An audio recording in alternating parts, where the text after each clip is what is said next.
నమస్తే. Welcome to our channel. నేను సిరి. నిన్న చూసుకున్నట్టయితే శ్రీరామనవమి సందర్భంగా ట్రిపుల్ ఆర్ గారైతే ఒక దేవాలయానికెళ్ళి అక్కడ సందర్శించుకునే క్రమంలో అక్కడ ఒక పెద్ద గుడి కట్టాలని చెప్పేసి తను మాట్లాడిన క్రమంలో అక్కడ ఉన్న వాళ్ళు ఎవరైతే ఉన్నారో వాళ్ళు అక్కడ భక్తులు మీరు అలా ఎలా మాట్లాడతారని చెప్పేసి మాట్లాడి ట్రిపుల్ ఆర్ గారి మీద మరి దాడి యత్నం అయితే చేయడం జరిగింది. మరి అసలు ఏం జరుగుతుంది? మంచిగా ఉన్న రాష్ట్రాలలో ఎప్పుడు లేని విధంగా ఇప్పుడు మత విద్వేషాలు ఎందుకు వస్తున్నాయి? ఎందుకు ఇలాంటివి జరుగుతున్నాయని ఇది మనకి వివరించడానికి మనతో పాటు ఉన్నారు ప్రముఖ విశ్లేషకులు పేపకల్ల రామకృష్ణ గారు. నమస్కారం సార్. సార్ ఇప్పుడు చూసుకున్నట్టయితే ఇంతవరకు లేని విధంగా ఇప్పుడు ఎందుకు ఈ మతాల గురించి వస్తున్నాయి సార్? మతాల గురించి రావటం అంటే ఇప్పుడు మనకి ఏ నినాదం వెనుక ఎవరి ప్రయోజనాలు దాగున్నాయో అనే లెనిన్ చెప్పినటువంటి మాట. ఆ క్రమంలో చూసుకున్నప్పుడు ఏ వివాదం వెనక ఎవరి ప్రయోజనాలు దాగి ఉన్నాయో అనేది ఇప్పుడు మనం అన్వయింపు చేసుకోవాల్సినటువంటి మాట. ఇది ట్రిపుల్ ఆర్ గారి మీద మరి దాడి జరిగిందా లేదా, ఆయనకి ఏమైనా గాయాలైనాయా లేదా అనేది మరి మనకి ఎట్లా తెలీదు.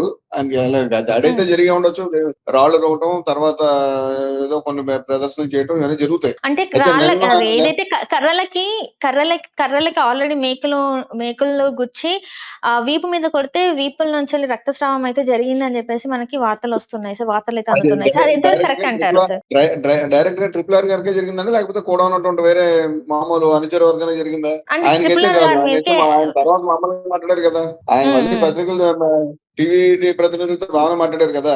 వీళ్ళంటే కూడా ఉన్నటువంటి అనుచరులకి అక్కడ ఉన్నటువంటి పార్టిసిపేట్ చేసినటువంటి ఆ గ్రూప్ లో ఉన్నటువంటి కొంతమందికి దెబ్బలు తగిలి అన్నారు, కొంతమంది ఒకరిద్దరు ఐసీయూలో కూడా ఉన్నారని చెప్పి అన్నారు. తర్వాత మేకు తల మీద కూర్చుకుందని చెప్పేసి మరొకరికి ఆయన ట్రిపుల్ ఆర్ గారు చెప్పినటువంటి మాటలోనే ఉంది. దాడి జరగడం అనేది, దాడి అయితే ఒక సంఘటనకి వెళ్ళిన తర్వాత దాడి జరిగినప్పుడు వెళ్ళినప్పుడు అసలు ఉద్రిక్త పరిస్థితులు ఉన్నప్పుడు బాధ్యతాయుతమైనటువంటి పదవుల్లో ఉన్నటువంటి వాళ్ళు చాలా మరింత బాధ్యత తీసుకుని ఉద్రిక్తతలను నివారించడానికి ప్రయత్నం చేయాలి. అలా కాకుండా వాటిని ఎగదోయడానికి ముందుకు వెళ్ళడం అనేటటువంటిది ఇక్కడ మనం చూడాలి. ట్రిపుల్ ఆర్ గారు నన్ను మాట్లాడినప్పుడు నేను తర్వాత టీవీ ప్రతినిధులతో నేను మాట్లాడుతున్నప్పుడు చూశాను. నేను ఆయన ఏమంటారంటే, ఆయన ఏదో గుడిలోకి ప్రవేశించాలని చెప్పి అనుకున్నప్పుడు కొంతమంది పొట్టు లేని మహిళలు అని చెప్పేసి ఆయన ప్రత్యేకించి అండర్లైన్ నొక్కి ఒక్కాడించారు ఆ పదాన్ని. కొంతమంది పొట్టు లేని మహిళలు అని చెప్పి ఆయనకి సహజంగానే కొంచెం హేళన, వ్యంగ్యం ఇవన్నీ ఉంటాయి. మీకు ఈ శాసనసభలో ఉన్నటువంటి ఆ అధ్యక్ష స్థానంలో కూర్చున్నప్పుడు కూడా చిన్న మామూలుగా ఉన్నటువంటి శాసనసభ్యులు కానీ, లేకపోతే పెద్దగా అనుభవం లేనటువంటి వాళ్ళు కానీ నిలబడినప్పుడు ఆయన పట్ల వాళ్ళ పట్ల వ్యంగ్యపరంగా ఆయన మాట్లాడటం మనం చాలా సందర్భాల్లో చూస్తాం. ఆయనకి ఆ మాటల్లోనే ఎప్పుడు కూడా కొంచెం ఎదటి వాళ్ళని కొంచెం తగ్గించడం కోసం, లేకపోతే వ్యంగ్యం చేయడం కోసం, లేకపోతే ఇతను ఏదో చాలా చమత్కారంగా మాట్లాడతాడని చెప్పేసి జనం అందరూ అనుకోవాలని ప్రయత్నం చేస్తాడో తెలియదు. కానీ నిన్న ఆయన మాట్లాడినటువంటి మాటల్లో కొంతమంది పొట్టు లేని మహిళలు అని చెప్పేసి ఆయన ప్రత్యేకించి చెప్పారు. పొట్టు లేని మహిళలు అంటే ఖచ్చితంగా he was obviously referring to the women from Christian faith. అంతే తప్ప మామూలు భర్త చనిపోయినటువంటి వీడియోస్ అని చెప్పేసి మనం అనుకునే సందర్భం కాదు. ఒక రిలీజియస్ ఫెయిత్ ని ఫాలో అయ్యేటటువంటి వాళ్ళని అలా వ్యంగ్యంగా వెటకరించడం మామూలు అయితే మామూలు పక్కన పెట్టండి, ఒక మామూలు శాసనసభ్యుడు కూడా అది సబ్ అనిపించుకోదు. కానీ ఆయన ఉపసభాపతి, మన రాష్ట్రానికి ఉపసభాపతి అని చెప్పి అన్నప్పుడు జనరల్ గా అయ్యన్న పాత్రుడు గారు స్పీకర్ అయినప్పటికీ కూడా ఆ టైంని ఎక్కువ ఈయనే దీంట్లో కూర్చుంటున్నారు.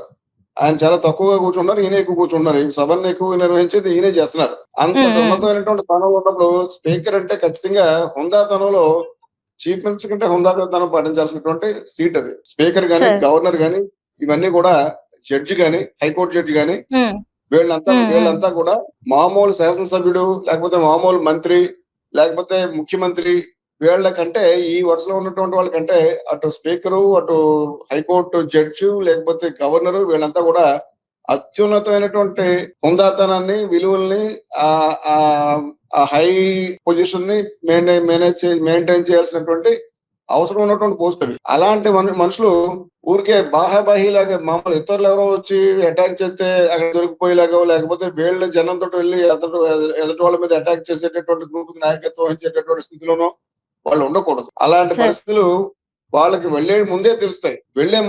అక్కడికి వెళ్తే ఏం జరుగుతుంది అనేటటువంటి విషయం. అందులో అది వేళ శ్రీరామనవమి పర్వదినం. జనందరూ దృష్టి ఉన్నాయి. ఎవరికి పర్వదినం అనేది పక్కన పెట్టండి, హిందూ మతం వాళ్ళ మతస్థులందరికీ కూడా శ్రీరామనవమి అనేటటువంటి పెద్ద పండుగ. ఉగాది గాని, శ్రీరామనవమి గాని, సంక్రాంతి గాని, ఇవాళ ఇలాంటి దీపావళి గాని, దసరా గాని ఇలాంటివి ఖచ్చితంగా ఉన్నతమైన పెద్ద పండుగల్లో ఒక పండుగ అది. అలాంటి పండుగ రోజున ఒక గుడి ఒక ఒక ఒక ఒక చోటుకు వెళ్ళి అక్కడ శ్రీరామనవమికి సంబంధించినటువంటి ఈ ఉత్సవాలు జరగట్లేనటువంటి సందర్భం అనేది చెప్తున్నారు. నిజంగా ఉత్సవాలు అంటూ కంటిన్యూస్ గా జరిగితే అక్కడ ఇతరులు ఎవరో వచ్చి అడ్డుకోవాల్సినటువంటి పరిస్థితి ఉండదు. ఆబ్వియస్ గా గత కొన్ని దశాబ్దాలుగా అక్కడ ఉత్సవాలు జరగట్లేదు. ఆ గుడిని వేరే గ్రామ దేవత కోసం అని చెప్పేసి వాళ్ళు ఉపయోగించుకున్నారనేది ఇక్కడ మనకు ఉన్నటువంటి కేసు. గ్రామ దేవత కోసం ఉపయోగించుకుంటున్నారు. అలా అయితే కనుక కొన్ని దశాబ్దాలుగా అది జరుగుతుందనే కదా లెక్క. ఇక్కడ త్రిపురాల్ గారు మాట్లాడింది ఏంటంటే, అక్కడ ఖచ్చితంగా మేము దేవాలయాన్ని నిర్మిస్తాము, మీరు హిందువులు కాదు, మీరు ఇట్లా దేవాలయ నిర్మాణానికి అడ్డుపడుతుంటే మీరు అసలు హిందువులు కాదు అని చెప్పేసి మాట్లాడడం జరిగింది. అంటే ఇప్పుడు అక్కడ వాళ్ళు కొలిచే దేవతామూర్తి అక్కడ వాళ్ళు కొలిచేది, ఆ దేవతామూర్తికి గుడి కట్టడం అనేది తప్పెలా అవుతుంది సార్? అంటే ఇక్కడ చూసుకున్నట్టయితే దేవుడిని అంటే రాముడిని కొలిచినా, శివుణ్ణి కొలిచినా, అమ్మవారిని కొలిచినా వాళ్ళు హిందువులు అవుతారు కదా సార్. అసలు గవర్నమెంట్ అనేటటువంటిది ఒక దేవాలయాన్ని, ఒక చర్చ్‌నో, ఒక మసీదునో కట్టిస్తానని చెప్పేసి అనడమే తప్పు బేసికల్లీ. వీళ్ళు ఏదైనా కట్టుకోవాలని చెప్పుకుంటే సెపరేట్ గా ఒక సెపరేట్ ట్రస్టో లేకపోతే ఇంకొక అసోసియేషనో లేకపోతే ఒక ఆర్గనైజేషన్ పెట్టుకుని దాని రూపంలో చందాలు అవి వసూలు చేసుకుని 10 మంది 10 రూపాయలు వేసుకుని ఏదైనా కట్టాలి తప్ప ఏదైనా దానికి గవర్నమెంట్ ఏదైనా ఒక స్థలం లాంటిది ఏమైనా ఇచ్చినట్టయితే గవర్నమెంట్ స్థలాలు అనేక పూర్వపోక స్థలాలు లేదా గవర్నమెంట్ అందులో ఉన్నటువంటి స్థలాలు ప్రజలకు ప్రైవేట్ కానిటువంటివి గవర్నమెంట్ కి నియంత్రణ ఉన్నటువంటి స్థలాలు ఏవైనా ఏదో ఒక ఆర్డర్ ద్వారానో జీవో ద్వారానో మరో ద్వారానో గవర్నమెంట్ వీళ్ళకి ఇస్తే అది వేరే విషయం. అలా చాలా మతాలకి చాలా సంఘాలకి గవర్నమెంట్ ఇవ్వడం అనేది కూడా జరుగుతూనే ఉంటుంది. అది పెద్ద విచిత్రమైన విషయం ఏం కాదు. అందుచేత అన్ని మతాల పట్ల సమానమైనటువంటి చూపు, సమానమైనటువంటి ఇది చూపాల్సినటువంటి బాధ్యత ప్రభుత్వం. అందుచేత ప్రభుత్వం తనంతట తను నేను గుళ్ళు కడతాను, లేకపోతే మసీదులు కడతాను, లేకపోతే ఈ చర్చిలు కడతాను అనేటటువంటి ఎలాంటి పథకం కూడా ప్రభుత్వం దాని అంతటా తను తీసుకోకూడదు మామూలుగా. అది సెక్యులర్ అనేటటువంటి సెక్యులర్ స్ఫూర్తికి భిన్నం అది. అలాంటప్పుడు అంటే టీడీపీ ఎప్పుడు చెప్తూ ఉంటది కదా సార్, మాది సెక్యులర్ పార్టీ, మేము అన్ని మతస్థులని మేము వాళ్ళతో ఉంటాము, వాళ్ళకి సపోర్ట్ గా మాట్లాడతామని. టీడీపీ చెప్పడం కాదు, ఇక్కడ సెక్యులర్ అనేటటువంటిది టీడీపీ చెప్పడం కాదు, బీజేపీ చెప్పడం కాదు, కాంగ్రెస్ చెప్పడం కాదు, మరి ఎవరో చెప్పడం కాదు. ఇది మన రాజ్యాంగం చెప్తున్నటువంటి మాట. State should not assume any religious position అనేటటువంటిది మన రాజ్యాంగ అధికరణలో పొందుపరిచినటువంటి ఒక అధికరణ, అది ఒక ఆదేశం. అది రాజ్యం అనేటటువంటి దానికి ప్రత్యేకమైనటువంటి మతం ఉండకూడదు. రాజ్యం అనేటటువంటి దాన్ని అనేది ఏ మతానికి కొమ్ము కాయకూడదు, ఏ మతాన్ని స్వీకరించకూడదు అనేటటువంటిది మన రాజ్యాంగ స్ఫూర్తి. రాజ్యాంగంలో ఉన్నటువంటి స్పెసిఫిక్ స్ఫూర్తే కాదు, స్పెసిఫిక్ గా పెట్టినటువంటి అధికరణ అది. మన సెక్యులర్ రిపబ్లిక్ కదా. అంచేత మనకి గవర్నమెంట్ ప్రభుత్వానికంటూ మతం అనేది ఉండదు. ఇక్కడ తెలుగుదేశానికే, కాంగ్రెస్ కా లేకపోతే వైసీపీ అనేటటువంటి మాట కాదు. తెలుగుదేశానికి సెపరేట్ గా వాళ్ళ సిద్ధాంతం వాళ్ళకు ఉంటే అది వేరే ఉండొచ్చు, దానికి సంబంధం లేదు. ఇక్కడ ఏ పార్టీ ప్రభుత్వం ఏర్పడినప్పటికీ కూడా ఖచ్చితంగా సెక్యులర్ పద్ధతిలోనే రాజ్యాంగానికి అనుగుణంగానే జరగాలి తప్ప రాజ్యాంగానికి విఘాతం కలిగించేలాగో లేకపోతే రాజ్యాంగం యొక్క స్ఫూర్తికి వైలేట్ చేసేలాగో ఎవరు ప్రయత్నం చేసినా అది యాక్చువల్ గా చెల్లుబాటు కూడా కాదు.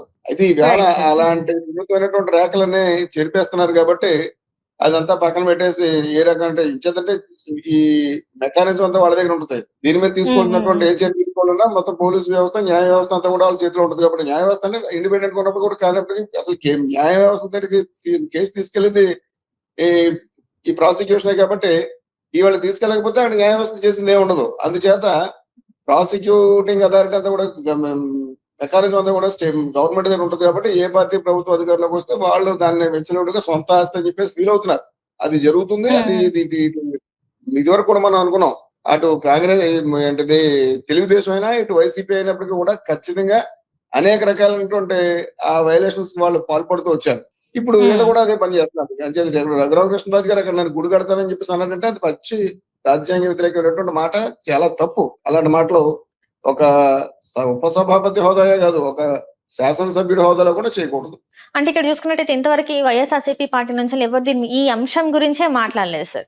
సో మాట్లాడాలి కదా, ఇప్పటి వరకు మా వాళ్ళని చెప్పే జగన్ గారు కూడా దీని మీద ఇంతవరకు స్పందించలేదు. దీన్ని ఎలా చూడాలంటారు సార్? మరి జగన్ గారు మరి ఎందుకు స్పందించలేదంటే మరి ఆయన దృష్టికి ఎవరైనా వెళ్ళి ప్రత్యేకించి అడిగారా లేదా అనేటటువంటి దాన్ని ప్రత్యేకమైనటువంటి అధికారిక ప్రకటన చేయకపోతే చేయకపోవచ్చు.